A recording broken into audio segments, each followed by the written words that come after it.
السلام علیکم سامعین، یکم رمضان المبارک ہے، 3 اپریل ہے۔ روزے کی فرضیت کے حوالے سے نامور مفسر قرآن مولانا عبدالستار سلام قاسمی کا بیان پیش خدمت ہے۔ السلام علیکم ورحمۃ اللہ، نحمدہ ونصلی علی رسولہ الکریم، اما بعد، فقد قال اللہ تبارک و تعالی فی کتابہ المجید والفرقان الحمید۔ اعوذ باللہ من الشیطان الرجیم، بسم اللہ الرحمن الرحیم۔ یا ایہا الذین آمنوا کتب علیکم الصیام کما کتب علی الذین من قبلکم لعلکم تتقون۔ وقال النبی صلی اللہ علیہ وسلم: من لم يدع قول الزور والعمل به فليس لله حاجة في أن يدع طعامه وشرابه، رواہ البخاری۔ معزز حضرات، بزرگان محترم، عزیزان گرامی قدر، آج رمضان المبارک کی پہلی تاریخ ہے بر صغیر کے اعتبار سے۔ اللہ تبارک و تعالی کا ارشاد ہے کہ اے ایمان والو، میں نے تم پر روزے فرض کیے ہیں اور اس کو کوئی مصیبت نہ سمجھو۔ ہم نے تم سے پچھلی جتنی بھی امتیں اور قومیں دنیا میں آئیں، ہر ایک پر ہم نے روزہ فرض کیا تھا، اگرچہ روزوں کی تعداد اور کیفیتوں میں فرق ہو، لیکن بذات خود روزہ ہر قوم و ملت پر فرض تھا، اور اس لیے یہ فرض کیا گیا اور تم پر بھی اسی لیے فرض کیا گیا ہے تاکہ صفت تقوی تم میں پیدا ہو۔ نبی کریم صلی اللہ علیہ وسلم کی وہ حدیث مبارک جو میں نے ابھی پڑھی، جس کو بخاری نے نقل کیا ہے، اس میں آپ فرماتے ہیں کہ جس نے جھوٹ اور جھوٹ کے کام نہیں چھوڑے، یہاں روزے کا ذکر نہیں ہے اس روایت میں، لیکن سغانی کے نسخے میں جیسا کہ فتح الباری میں موجود ہے، وہاں فی الصوم کا لفظ موجود ہے، یعنی روزہ رکھ کر۔ روزہ رکھ کر جس نے ان باتوں اور کاموں کو نہ چھوڑا جو جھوٹ اور ناحق ہیں، تو اس کے محض کھانا پینا چھوڑ دینے کی اللہ کو کوئی ضرورت نہیں ہے۔ معزز حضرات، روزے کا بنیادی مقصد تقوی و طہارت، تزکیہ نفس اور اصلاح باطن ہے۔ اگر روزہ رکھ کر بھی انسان اپنے آپ کو نہ سدھارے، تعمیر اخلاق کے سلسلے میں بے حسی کا ثبوت دے اور نفس امارہ کو یوں ہی پہلے کی طرح بے نکیل سر پٹ دوڑنے دے اور تمام اخلاقی برائیاں اور بےہودگیاں جو پہلے تھیں وہ جوں کی توں موجود رہیں، تو ظاہر ہے کہ صرف چند گھنٹے کھانا پینا چھوڑ دینے کی نہ کوئی قدر و قیمت ہے اور نہ کوئی مقام و منزلت۔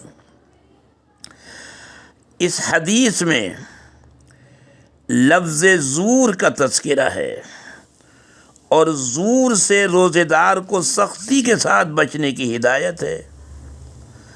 عربی زبان میں اس کا وسیع مفہوم ہے۔ اردو کی تنگ دامنی کسی ایک لفظ سے اس کا ترجمہ کرنے سے قاصر ہے۔ صاحب تاج العروس نے جھوٹ، شرک، تہمت اور ناحق کو اس کے معنی میں داخل کیا ہے۔ اس لفظ کی مزید وضاحت حضرات مفسرین نے یوں کی ہے کہ مشرکانہ کام یا مشرکانہ بات یہ زور کہلاتا ہے۔ غیر اسلامی تقریبات میں شرکت یہ بھی زور کے اندر داخل ہے۔ محفل رقص و سرود یعنی گانے بجانے میں حاضری یا خود اس کام کو کرنا یہ زور میں داخل ہے۔ بد زبانی یا غیر اسلامی کھیل، جھوٹ یا ایسی مجلسوں میں شرکت جہاں نبی پاک صلی اللہ علیہ وسلم کی شان میں گستاخی ہوتی ہو یہ بھی زور کہلاتا ہے۔ گناہوں پر عہد و پیمان یہ بھی زور کے اندر داخل ہے۔ معزز حضرات گرامی قدر، زور جس کا مفہوم عام طور پر جھوٹ، باطل اور ناحق کیا جاتا ہے، اس کی برائی کی شدت جاننے کے لیے بس اتنا کافی ہے کہ سید الاولین، سید الآخرین، امام الانبیاء، امام المرسلین، خاتم النبیین صلی اللہ علیہ وسلم نے زور کو شرک کے برابر قرار دیا ہے۔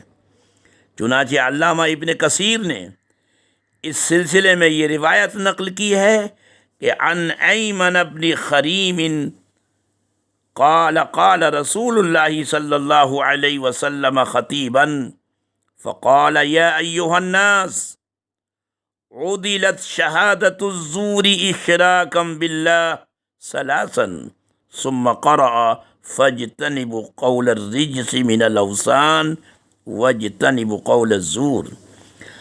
حضرت ایمن بن خریم رضی اللہ تعالی عنہ کہتے ہیں کہ رسول اکرم صلی اللہ علیہ وسلم نے ایک مرتبہ خطاب کرتے ہوئے 3 مرتبہ فرمایا، لوگو جھوٹی گواہی برائی میں شرک کے برابر ہے۔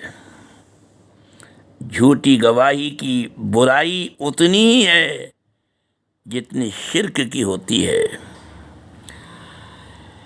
ایک روایت یہ بھی ذکر کی ہے ابن کثیر رحمہ اللہ نے کہ عن خریم ابن فاتقین الاسدی قال صلی رسول اللہ صلی اللہ علیہ وسلم الصبح،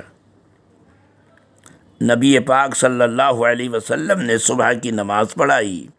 فلما انصرف، جب آپ نماز پڑھا کر فارغ ہوئے، قام قائما، آپ نے کھڑے ہو کر یہ ارشاد فرمایا، فقال عدلت شہادت الزور الاشراک باللہ عز وجل ثم تلا هذه الآیہ، کہ جھوٹی گواہی برائی کے اندر وہ اللہ کے ساتھ شرک کرنے کے برابر ہے۔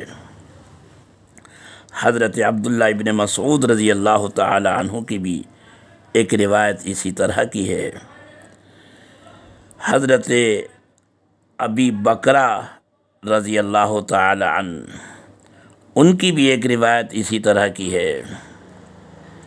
یہ حضرت ابو بکرہ ہیں، حضرت ابو بکر نہیں، یہ ایک الگ دوسرے صحابی ہیں۔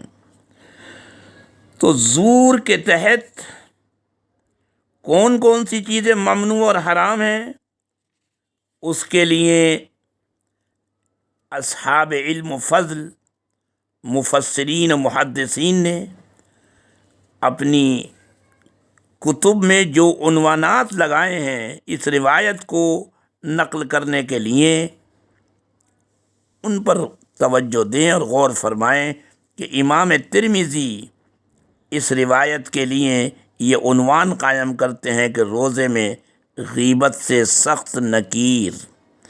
امام ابو داود لکھتے ہیں کہ روزے میں غیبت یہ زور کے اندر داخل ہے۔ امام نسائی روزے میں جھوٹ اور غیبت سے پرہیز یہ لکھتے ہیں۔ ابن ماجہ نے لکھا ہے کہ روزے میں غیبت اور فحش گوئی یہ زور کے اندر داخل ہے۔